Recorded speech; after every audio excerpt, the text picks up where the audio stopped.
Well, good morning. Thank you for being here. Thanks to those watching across the state of Minnesota online. We appreciate it. I'm Bruce Gordon from the Minnesota Department of Public Safety. The images you're going to see on the screen are from western Minnesota this morning. They were taken by Sergeant Jesse Grabo of the Minnesota State Patrol. The entire state of Minnesota is either under a winter storm warning or a blizzard warning for today and tomorrow. And we're going to hear from Dan Luna, the meteorologist in charge at the Twin Cities National Weather Service office, about the storm and what to expect in just a moment. Because of the weather, motorists should plan on difficult travel conditions around the state during this period. If you remember, just about 3 weeks ago on December 28th, there were 470 crashes statewide that involved 2 fatalities, and 43 of those crashes were involving injuries. There were more than 250 vehicles that spun out or were off the road and required assistance from the State Patrol or tow truck drivers. Colonel Matt Langer, with the chief of the State Patrol, will talk about drivers, what they should expect if they do go out, and some things that they should keep in mind as they encounter the winter driving conditions that we're going to experience over the next couple of days. Joe Kelly, Director of Homeland Security Emergency Management Division, will talk about how we will be in contact with local officials this weekend, and if they require any state assistance, how we can be helpful. Director Kelly will also talk about the importance of a winter survival kit if you decide to venture out. We'll also hear from Bob Reif of the Minnesota State Fire Marshal Division regarding safe heating concerns this time of year. We're going to begin with Dan Luna. Thank you, Bruce, and good morning, everybody. We have a classic winter storm unfolding. The snow has already moved into southwest Minnesota and extreme southern Minnesota, and will continue moving northeast up toward the Minneapolis metro area and then up along the North Shore. We can expect very heavy snow this afternoon. When I say very heavy, 1 inch to 1.5 inches of snow per hour. And that'll mainly be an afternoon problem into the early evening, but by that time the roads are going to be terrible. And so that's the snow. We're looking at a good 5 to 8 inches here in the metro. Some isolated amounts could be near 10 inches. And that's pretty much true of the entire state. Just a good 5 to 8 inches pretty much statewide. Tomorrow's a whole nother story. The winds really increase tomorrow. We'll see wind gusts up to 45 miles an hour out in the western part of our state, creating blizzard conditions. It'll be a terrible day to drive out in the western part of our state tomorrow. The eastern part of our state, we can expect winds gusting up to 35, maybe a few 40-mile-an-hour gusts, so not a very good day to drive in the eastern part of our state tomorrow either. And temperatures will be falling all day tomorrow, so we can expect wind chills well below zero by the afternoon tomorrow. When I say well below, 10 to 20 below wind chills. Very cold day tomorrow. So if you have to go out, and you shouldn't, you really need to use extreme caution. Thank you. Well, good morning. My name is Matt Langer. I'm the chief of the Minnesota State Patrol, and I just have a few messages to reinforce. I probably couldn't have said it much better than the previous speaker about the weather conditions that will contribute to poor road conditions across the state of Minnesota, both today and tomorrow. Our ask of Minnesotans, and I say this knowing that we tend to be hardy. Many of us have all-wheel drive vehicles, and we have plans for the weekend. Our ask is that you reconsider your plans and you really think about your own personal safety, and you consider whether or not you have to travel at all. So people that can go home early from work today or can get released early from school today, we support those decisions in the interest of safety.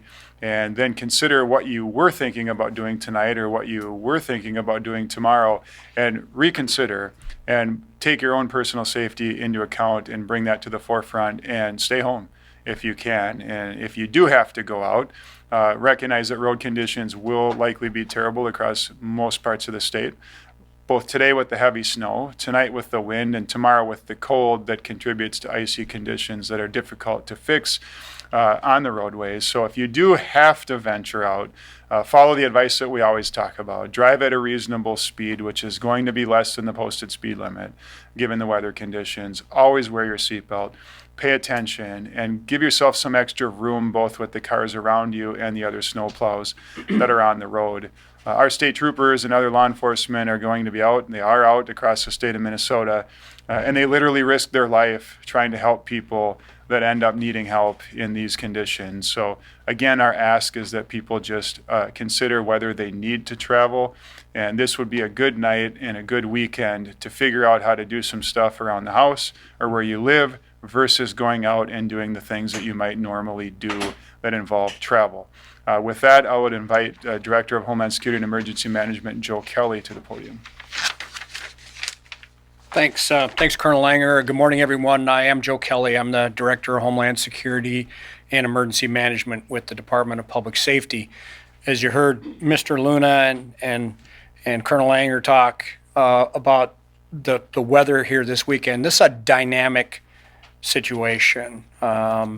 And to me, dynamic means ever-changing, unknowing, and potentially dangerous. So one of the things that I would ask to echo what Colonel Langer said is, I know we got a lot of things going on this weekend. Tomorrow's hockey day in Minnesota, and most of us have plans of things we want to do on a weekend, but we really do ask you to reconsider if travel is involved in doing those things, whether or not it's worth it. In my organization, we're going to spend a lot of time trying to understand exactly what is happening as it unfolds. We will be in contact with every county emergency manager and tribal nation emergency manager in Minnesota throughout the entire weekend. In our State Emergency Operations Center, which is currently being operated virtually, we have opened up our digital lines of communication so we can understand what's going on and be able to share that information with our public safety partners as well as the public. If you do travel, and again, I would encourage you to really think twice about that, please do not go out on the roads without a winter survival kit and without appropriate clothing. And winter survival kit, again, we're Minnesotans. We know what that means, but it always bears repeating. Those are the things that you would want to have with you if you are going to have to wait for help to come and get you when you spin out and go in the ditch or you get stuck in a snowbank and can't go any further.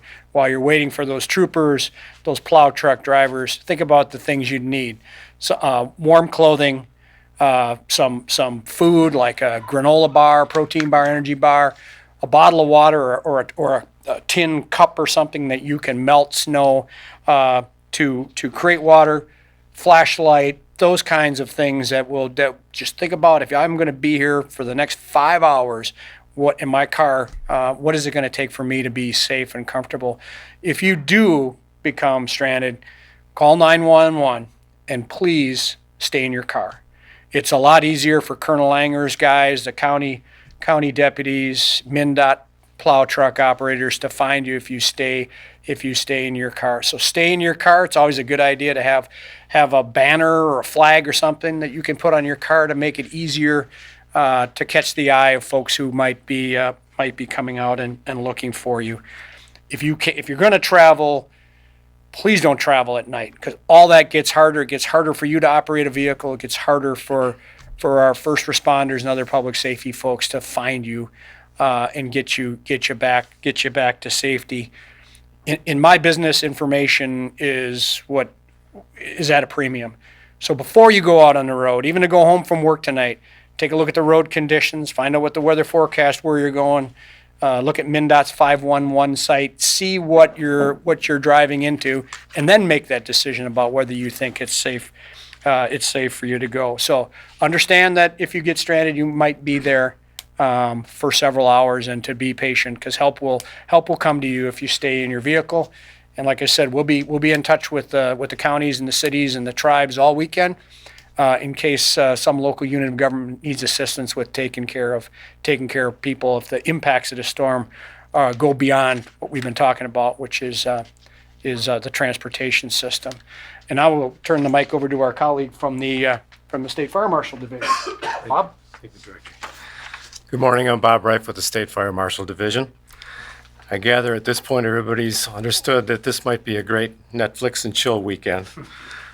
But I want to remind people that in addition to advising against travel, as you hunker down in your homes, there are some fire safety and some carbon monoxide safety concerns I would like to bring to your attention. Especially when it gets cold like this, people sometimes resort to alternative heating sources in their homes, whether it be a wood-burning stove, perhaps a fireplace, perhaps a space heater. Please make sure that you keep anything that could burn at least 3 feet away from those various heat sources. I'd also like to remind you that some of those things vent to the outside of your homes, as do your dryers, your stove, your range hoods, your furnaces. With the depth of snow that we expect and with the blowing and drifting snow that may bring it up against the side of your house, it's imperative that you keep all of those ducts clear so that they can vent properly to the outside and you don't run the risk of a carbon monoxide buildup. Remember that carbon monoxide is an odorless and colorless gas, and you're not going to know that it's present unless you have working carbon monoxide alarms in your home. You should have one on each level of your home, and you should have one carbon monoxide detector within 10 feet of any sleeping area of your home. Please check those things. Also a good time to check your smoke alarms. It's always good to check your smoke alarms as well. I'd also like you to consider this. The last thing that you want to do is have a fire in the middle of a blizzard. It's complicated for everybody involved, so do your firefighters a favor. When you're out shoveling, if you're close to a hydrant, please shovel a 3-foot clearance around that hydrant. Minutes and seconds are precious when it comes to trying to knock down a fire, and I can tell you that from my experience as a firefighter. So please, adopt a hydrant in your neighborhood. Keep that area clear of snow. Your firefighters will be grateful, and it could save a life, could save your home, could save the homes of your neighbors.